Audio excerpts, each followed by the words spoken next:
में। उसके बाद प्रेसिडेंट वहाँ इलेक्शन 94 और 5 में मैं कॉलेज यूनिवर्सिटी का प्रेसिडेंट बना, छात्र संघ का।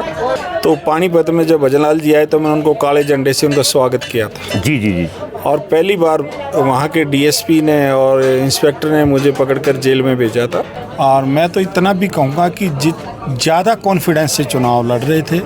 उन्होंने ज़मीनी हकीकत को ना देख करके, दरकिनार करके, और ऐसे लोगों को चुनाव में कुछ टिकट वितरण हुआ जिनको अपनी जीत का निशाना लेकर चलते रहे, जिससे कि हम कामयाब नहीं हुए जीतने में। और ये इस चीज़ पे कांग्रेस पार्टी ने विचार करना चाहिए। उनको टिकट नहीं दी गई। उनको टिकट देने की बात छोड़िए, टिकट मिले कि एक आदमी को टिकट मिलेगी, बाकी लोगों को काम के लिए ड्यूटी लगाई जाएगी। नेताओं ने जिनकी टिकटें कटी एक एक हल्के में, उनको काम करने के लिए कहा नहीं गया। बहन कुमारी शैलजा को चुमारी कहना ये एक हार का कारण नहीं बन पाया? ये बहुत बड़ा विषय है हरियाणा में। बहन कुमारी शैलजा बहुत बड़ी लीडर है। एक आखिरी क्वेश्चन आपसे, इस बार कांग्रेस हारी है या भूपेंद्र हुड्डा सिंह हारे हैं? नहीं, भूपेंद्र।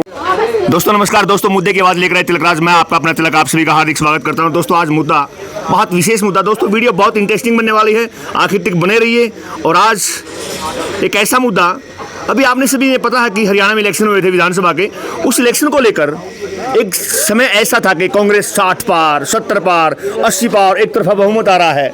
लेकिन इलेक्शन के बाद क्या हुआ उसी की जानकारी, एक चाहे छात्र संघ की बात की जाए या उसके बाद आगे आने वाले टाइम में विधानसभा की बात की जाए, लोकसभा की बात की जाए, एक बहुत सक्रिय, एक हरियाणा की राजनीति को प्रभावित करने वाले, एक अपने ज़माने के युवा नेता, राज बहुत बड़ी शख्सियत जो कांग्रेस पार्टी में है, मैं उन्हीं से रूबरू करवाता हूँ। मेरे साथ बने रहिए, आइए मेरे साथ प्लीज। संधू साहब नमस्कार। नमस्कार जी। संधू साहब, मुद्दे की आवाज़ में आपका बहुत बहुत हार्दिक स्वागत है। मैं सबसे पहले मुद्दा की आवाज़ से जुड़े सभी आपके जो साथी हैं उनको नमस्कार करता हूं, और आपकी हमारी आज मुलाकात हुई इसके लिए आपका बहुत बहुत धन्यवाद करता हूं। संधू साहब, मैंने देखा कि मैं जब बच्चा था, मैं पानीपत आता था कि स्टूडेंट लेवल पे स्टूडेंट जब लाइफ थी उसी टाइम में आपका शुरुआत हुई थी। वो सन कौन सा था जब आपने कॉलेज स्टूडेंट्स की शुरुआत की थी प्लीज़? मैं 91 में RA PG कॉलेज का प्रेसिडेंट छात्र संघ का रहा, और वहीं से मैंने राजनीति की अपनी शुरुआत की। और प्रेसिडेंट बनने के बाद कॉलेज के मैं चौधरी बंसीलाल जी के साथ उनकी विकास पार्टी उन्होंने गठित की। कॉलेज के बाद आप यूनिवर्सिटी गए हैं? कॉलेज के बाद मैं यूनिवर्सिटी गया हूँ 92 में। उसके बाद प्रेसिडेंट वहाँ इलेक्शन 94 और 5 में मैं कॉलेज यूनिवर्सिटी का प्रेसिडेंट बना, छात्र संघ का। और मैं उसी सेशन में हमने जाके सोनीपत से चंडीगढ़ जो बेल्ट थी अपनी, जीटी रोड बेल्ट, उस पर एक प्रभाव होता था भाई 10, 20, 50 बच्चों की जरूरत है, कहीं पर गैदरिंग इकट्ठी करनी है, संधू साहब को फ़ोन कर लो, आ जाएंगे। ऐसा मैंने देखा है। देखिए, मेरा राजनीतिक शौक शुरू से रहा है। जब हम छात्र संघ के अध्यक्ष चुने गए तो मेरा छात्रों की अधिकारों के लिए लड़ाई लड़ना, चाहे वो भजनलाल जी की सरकार थी, मैंने उनको एक बार उनका, हमारा छात्र संघ के कुछ अधिकार थे और किसान यूनियन के, नौजवान किसान यूनियन संघर्ष कर रही थी, जब उन्होंने उनकी बात नहीं मानी तो पानीपत में जब भजनलाल जी आए तो मैंने उनको काले झंडे से उनका स्वागत किया था। जी जी जी। और पहली बार वहाँ के डीएसपी ने और इंस्पेक्टर ने मुझे पकड़कर जेल में भेजा था। जी। उसके बाद मैं कंटिन्यू छात्रों की आवाज़ उठाता रहा, और जब जब किसानों ने मेरे को अपने साथ संघर्ष करने की बात की, चाहे पानीपत का हमारा किसान भवन है उस पर शरारती लोगों ने कब्जा करने की सोची थी, हमने जा कर के उस किसान भवन का निर्माण करवाने में और लोगों का सहयोग करने में बहुत काम। सो सब काफ़ी पिछले लंबे समय से ग्रोंडा आपका अपना घरेक क्षेत्र है, ग्रोंडा विधानसभा से आप टिकटा थी, काफ़ी लंबी लाइन होती है, लेकिन वहाँ से एक बहुत अहम भूमिका आपकी रहती है। तो टिकट की लाइन में आप थे, लेकिन एक लोगों के दिल में आप राज करते हैं, युवाओं के दिल में भी राज करते हैं। लेकिन अब की बार इलेक्शन से पहले 60 पार, 70 पार, मेन पॉइंट की बात पर आते हैं, तो आखिर क्या कारण था कि अब की बार कांग्रेस जीत के दरवाजे पर गई लेकिन जीत हासिल नहीं हुई, सत्ता हासिल नहीं हुई? इसके बारे में क्या कारण है, प्लीज़ बताइए। देखिए, कांग्रेस पार्टी बहुत अच्छे कॉन्फिडेंस से चुनाव लड़ रही थी, और मैं तो इतना भी कहूँगा कि ज़्यादा कॉन्फिडेंस से चुनाव लड़ रहे थे। उन्होंने ज़मीनी हकीकत को ना देख करके, दरकिनार करके, और ऐसे लोगों को चुनाव में कुछ टिकट वितरण हुआ जिसके कारण 60 पार की लड़ाई हम जीतने वाले थे, जो ज़मीनी हकीकत से दूर थे।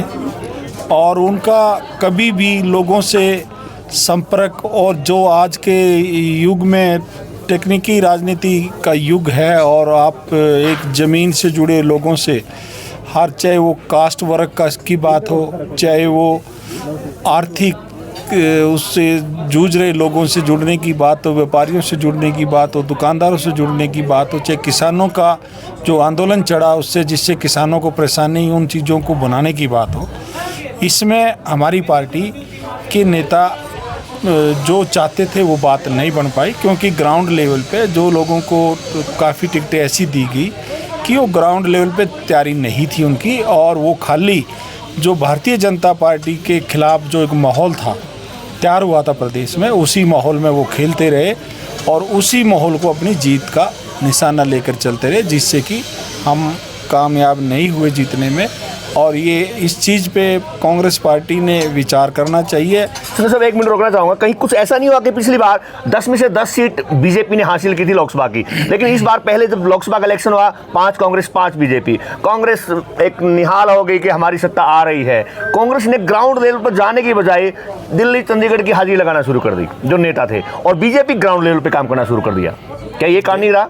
देखिए, जो हमारा लोकसभा का चुनाव 5 सीटें कांग्रेस की आई जी, इतना बीजेपी के खिलाफ माहौल था प्रदेश में जी, और जहाँ जहाँ ज़्यादा माहौल बीजेपी के खिलाफ था वहाँ की सीट हम जीतने में कामयाब हुए। और जो एमपी की टिकटें दी गई थी जी, वो ऐसी टिकटें पार्टी हाई कमान ने, हमारे स्टेट के नेताओं ने दी कि वाकई मैं कहूँगा कि ऐसी चुन चुन के इतनी अच्छी टिकटें कभी पहले नहीं बटी होंगी, और उसका जो भी परिणाम आए वो सकारात्मक आए, और 5 लोकसभा सीट जीतने में कांग्रेस कामयाब हुई। लेकिन उस चुनाव के बावजूद हमारे नेताओं ने और पार्टी के लोगों ने दिमाग में एक बात कर गई उनके घर कि ये तो हम चुनाव जीते हुए हैं, क्योंकि 47-48 सीटें 5 सीटों से आने की बात थी जी। ग्राउंड पे जो लोग काम कर रहे थे उनको इग्नोर किया गया और उनको टिकट नहीं दी गई। उनको टिकट देने की बात छोड़िए, टिकट मिले कि एक आदमी को टिकट मिलेगी, बाकी लोगों को काम के लिए ड्यूटी लगाई जाएगी। नेताओं ने जिनकी टिकटें कटी एक एक हल्के में, उनको काम करने के लिए कहा नहीं गया। ऐसा माहौल पैदा हुआ कि उनको लगने लगा कि सब कुछ आपके कहने से हो जाएगा, ये तो बेकार है, इनकी जरूरत नहीं पड़ेगी। क्या संतोष साहब, ऐसा नहीं हो जिसको टिकट दे दी गई है वो डेली मंत्री और डिप्टी सीएम बनकर सोता था, इतना ओवर कॉन्फिडेंस आ गया था कि वो जो रूठे हुए थे उनको मनाना नहीं था, या जो जेजेपी के वोट डालने वाले थे वोटर थे उनके पास नहीं जाना था। कुछ ऐसा नहीं हो कि अपना ओवर कॉन्फिडेंस हुआ टिकटार्थी को? मैं आपको ये बताऊंगा, मेरे पास काफ़ी कुछ वीडियो भी हैं जो हमारे लोग चुनाव लड़ रहे थे, जो भारतीय जनता पार्टी से खिलाफ लोग थे, जिन्होंने वहाँ मज़े ले लिए 10 साल, वो हमारे नेताओं के स्टेज पे इकट्ठे हो गए। उनको लगा कि ये इकट्ठे हो गए तो दूसरों की जरूरत नहीं पड़ेगी, जबकि बेस ये होता है कि अपनी पार्टी, अपने कैडर के लोग, अपने संगठन के लोग पार्टी को जिताते हैं, चाहे कितना बड़ा नेता हो। आज उसका संगठन काम नहीं करेगा और उस नेता की रैली होगी, तो मैं ये आपके सामने आपके चैनल के माध्यम से बताता हूँ, चाहे भारतीय जनता पार्टी का नेता हो, चाहे कांग्रेस का नेता हो, मैं ये कहता हूँ कि वो अनाउंसमेंट करे, आज फलाना लीडर उस शहर में आएगा, रैली करेगा, और वर्करों को की ड्यूटी ना लगाए, तो आप देख लेना कितनी बड़ी रैली होगी। क्या कहीं ना कहीं एक बार रैली हुई थी डिस्ट्रिक्ट जींद में, उचाना में, और वहाँ पर बहन कुमारी शैलजा को चुमारी कहना, ये एक हार का कारण नहीं बन पाया? ये बहुत बड़ा विषय है हरियाणा में। बहन कुमारी शैलजा बहुत बड़ी लीडर हैं, और कोई भी लीडर है, कांग्रेस का बड़ा लीडर है, उसके खिलाफ अगर कोई गलत बात आप करोगे तो उसका नुकसान होगा। क्या ये नुकसान हुआ? बहुत बड़ा नुकसान होगा किसी के बारे में, कि या किसी नेता की आलोचना करना, किसी बड़े नेता को के बारे में अपशब्द कहना, और किसी को इग्नोर करना, भाई ये तो कुछ ही नहीं है इस पे तो।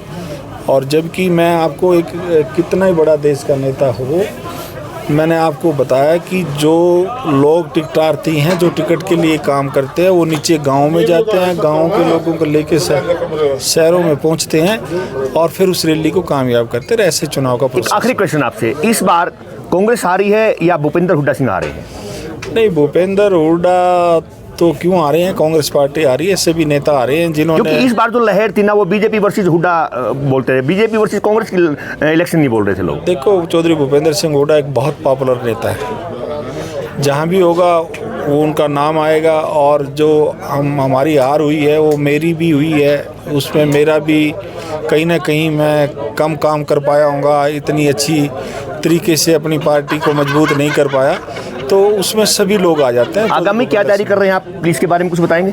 आगामी हमारे नेता जो जिस तरह की तैयारियां करेंगे और जो दिशा निर्देश देंगे, हमारा काम तो भाई अगले चुनाव की तैयारी शुरू कर दी हमने। तो हम तो गांव में जाकर लोगों से, छत्तीस बिरादरी के लोगों से मिलेंगे, जिनकी कोई समस्या होगी, जो सरकार बीजेपी की सरकार ने एजेंडे लेके आए थे सत्ता में, उनको उजागर करेंगे, लोगों के काम करवाएंगे, उनको पे दबाव रखेंगे। और भाई किसानों के को जो MSP देने की बात की थी सरकार नहीं दे रही, उसके लिए किसानों के साथ डट करके कांग्रेस के सारे नेता भारतीय जनता पार्टी के नेताओं के खिलाफ लड़ाई लड़ेंगे। हमारे साथ जुड़ने के लिए बहुत बहुत शुक्रिया दोस्तों। देखिए ये थे एक बहुत अपने ज़माने के युवा नेता, चाहे कॉलेज की बात की जाए, यूनिवर्सिटी की बात की जाए, और आप कांग्रेस पार्टी के नेता। दोस्तों अगर आपको मेरा चैनल अच्छा लगे तो सब्सक्राइब कीजिए, लाइक कीजिए, कमेंट बॉक्स में जरूर बताना। मुद्दे की आवाज़ लेकर आए तिलक राज, मुद्दा आपका मेरी आवाज़। अगली बार फिर मिलेंगे एक नए मुद्दे के साथ, मिलेंगे एक ब्रेक के बाद। बहुत बहुत धन्यवाद।